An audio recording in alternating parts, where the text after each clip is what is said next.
Hello guys, അപ്പം നമുക്കൊരു പുതിയ വീഡിയോയിലേക്ക് സ്വാഗതം. ഇന്നത്തെ വീഡിയോ എന്തെന്ന് ചോദിച്ചാൽ സാധാരണയായിട്ട് നമ്മുടെ പറമ്പിലൊക്കെ കാണപ്പെടുന്ന ഒരു ചെറിയൊരു പൂച്ചെടി കേട്ടോ.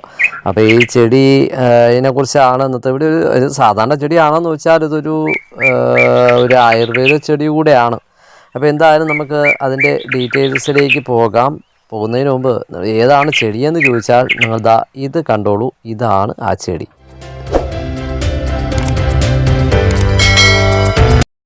ഈ ഡെയ്സി കുടുംബത്തിൽപ്പെട്ട ഈ സുന്ദരിയുടെ ഡീറ്റെയിൽസ് ആയാലോ ഇന്നത്തെ നമ്മുടെ ഫുൾ വീഡിയോയിൽ. സർവ്വസാധാരണയായി നമ്മളെ പറമ്പിലൊക്കെ കാണുന്ന ഒരു കളയാണ് നമ്മൾ ഈ കാണുന്ന പൂച്ചെടി. കീടസസ്യം എന്നാണ് സാധാരണ ഇത് അറിയപ്പെടുന്നത് കേട്ടോ. ഈ താരം നമ്മുടെ കേരളത്തിലേക്ക് ചേക്കേറിയത് അമേരിക്കയിൽ നിന്നാണ് കേട്ടോ. എന്ന് പറഞ്ഞാൽ ഇത് അമേരിക്കയിലാണ് ഇതിൻ്റെ ജന്മദേശം വരുന്നത്. അവിടെയൊക്കെ ഇത് ഒരു കളയായിട്ട് തന്നെയാണ് പട്ടികപ്പെടുത്തിയിരിക്കുന്നത്.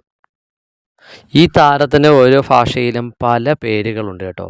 നമ്മുടെ സ്പാനിഷിലാണെങ്കിൽ ഗാഡില്ലോ ചിസാക്ക, ഫ്രഞ്ചിലാണെങ്കിൽ അത് ഹെർബേ കെയ്ലെ എന്നും, ഇൻഡോ ആര്യൻ ഭാഷയിൽ ജയന്തി വേദം എന്നും, ഗുജറാത്തിൽ ഗബുരി എന്നും ഒക്കെയാണ് അറിയപ്പെടുന്നത്. ഹിന്ദിയിലാണെങ്കിൽ കമ്ര എന്നറിയപ്പെടുന്നുണ്ട്, ബംഗാളിൽ ഇതിനെ ത്രിതാര എന്നറിയപ്പെടുന്നുണ്ട്.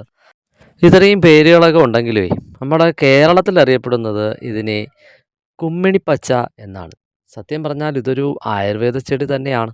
അപ്പോൾ നമുക്ക് അതിൻ്റെ ഡീറ്റെയിൽസ് ഒന്ന് കേട്ടാലോ. നമ്മുടെ മുറിവിൻ്റെയൊക്കെ ഒരു കീടനാശിനിയായി ഈ ചെടിയെ നമുക്ക് ഉപയോഗിക്കാൻ കഴിയും. പരമ്പരാഗതമായി ഇത് ഉപയോഗിച്ച് വരുന്നതുമാണ് കേട്ടോ. നമ്മുടെ പ്രായമുള്ള ആൾക്കാരൊക്കെ ഇത് ഉപയോഗിക്കുന്നതാണ്. ഇന്ത്യയിൽ ഇത് മുറിവ് ഉണക്കുന്നതിന് വേണ്ടിയും ഉപയോഗിക്കുന്നുണ്ട് കേട്ടോ. നമ്മുടെ മുറിവിലൊക്കെ ഇതൊരു വേദന സംഹാരി കൂടിയാണ്. ഇന്ത്യയുടെ ചില ഭാഗങ്ങളിൽ പ്രാദേശിക വൈദ്യന്മാർ ഇത് കുരുക്കൾ, കുമിളകൾ, മുറിവുകൾ എന്നിവയ്ക്കുള്ള ചികിത്സയായും ഉപയോഗിക്കുന്നുണ്ട്. നമ്മുടെ ചാനലിൽ മുമ്പിട്ടിട്ടുള്ള ഡെയ്സി എന്ന് പറയുന്ന ചെടിയുടെ ആ പൂവുമായിട്ട് നല്ല സാമ്യമുണ്ട് നമ്മുടെ ഈ കുമ്മിണിപ്പച്ച എന്ന് പറയുന്ന ചെടിയുടെ പൂവിന് കേട്ടോ. എന്തെന്നാലും ഇതിൻ്റെ ഇതളൊക്കെ വെള്ള കളറിലാണ് സാധാരണയായി നമ്മൾ കണ്ടുവരുന്നത്.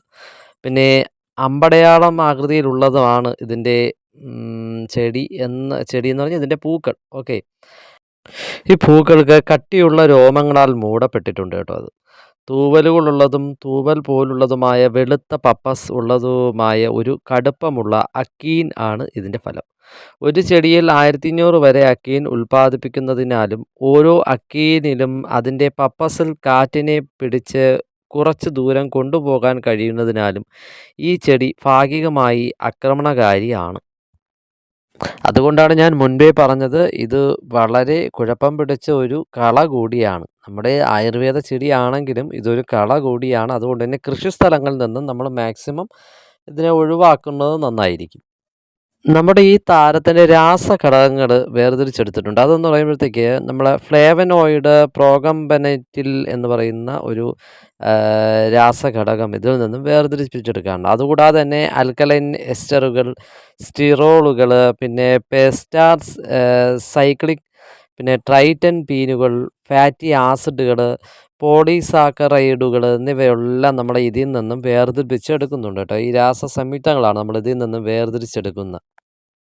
ഞങ്ങൾ ഇങ്ങനെയുള്ള കുറേ കളയാണെന്നും അതുകൂടാതെ തന്നെ ഇത് ആയുർവേദ ചെടിയാണ്, ഇങ്ങനെയുള്ള കാര്യങ്ങളെല്ലാം ഞങ്ങൾ തിരക്കി നമുക്ക് ഇതിലോരോ ഡീറ്റെയിൽസ് എടുത്തിട്ടുണ്ടെങ്കിലും ഇതിൽ വിരളമായ ഒരു അറിവ് എന്താണെന്ന് വെച്ചാൽ വിഷശാസ്ത്രപരമായ ഒരു അറിവും ഈ ചെടിയെക്കുറിച്ച് വന്നിട്ടില്ല. എന്നാൽ ഇത് പൂർണ്ണമായൊരു വിഷമാണെന്നോ ഒരു വിഷം മയമുണ്ടെന്നോ അങ്ങനെയുള്ള ഒന്നും നമ്മുടെ ഈ ചെടിയെക്കുറിച്ച് എങ്ങും കണ്ടിട്ടില്ല കേട്ടോ, ആരും പറഞ്ഞു കേട്ടിട്ടില്ല.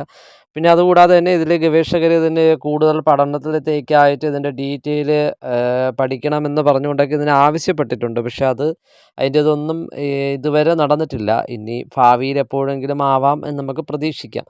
എന്താണെങ്കിലും ഇത് നമുക്ക് നമ്മുടെ ഒരു പെട്ടെന്നൊരു മുറിവൊക്കെ ആവുകയാണെങ്കിൽ നമുക്ക് റോഡ് സൈഡിൽ നിന്നാൽ ധൈര്യമായി ഇതിൻ്റെ ഒരു ഇലയെടുത്ത് നമുക്ക് തേക്കാവുന്നതാണ്. എന്ന് പറഞ്ഞാൽ ഇതൊരു വേദന സംഹാരിയാണ് അത്യാവശ്യ ഘട്ടങ്ങളിലൊക്കെ. ഓക്കെ, അപ്പോൾ അത് ഒരു അറിവാണല്ലോ. അപ്പോൾ നമുക്ക് ഇന്നത്തെ വീഡിയോ ഏതായിരുന്നു നമ്മുടെ കുമ്മിണിപ്പച്ച എന്ന് പറയുന്ന ഒരു കുഞ്ഞ് ആയുർവേദ ചെടി. ഇപ്പോൾ ഇത് നല്ല സുന്ദരിയായ ഒരു പൂവുള്ള ഒരു ചെടിയാണ്. സൂര്യകാന്തിയുടെ ഒരു ഫാമിലിയിൽപ്പെട്ട ഒരു ചെടിയാണ്. നമ്മൾ ഏകദേശം കാണുമ്പോൾ ഒരു സൂര്യകാന്തിയുടെയൊക്കെ ലുക്കുള്ള ഒരു ചെടി. കുഞ്ഞൻ സൂര്യകാന്തി, നമ്മുടെ ഡെയ്സിയെ പറയും കണക്ക് കുഞ്ഞൻ സൂര്യകാന്തി എന്ന് പറയുന്നത് പോലെ വളരെ മനോഹരമായിട്ടുള്ള ചെടി. അത് വളരെ ഒറ്റപ്പെട്ട രീതിയിലൊക്കെയാണ് നിൽക്കുന്നത്. പാറി പറന്നാണ് നിൽക്കുന്നത്. സാധാരണ രീതിയിൽ കാറ്റിന് നല്ല അടിച്ച് പൊളിച്ച് പാറി പറന്നാണ് നിൽക്കുന്നത്. ഓക്കേ. അപ്പോഴ് നമ്മൾ ഇന്നത്തെ വീഡിയോ നമ്മളിവിടെ അങ്ങ് അവസാനിപ്പിക്കുകയാണ്. Okay, bye bye, Tata.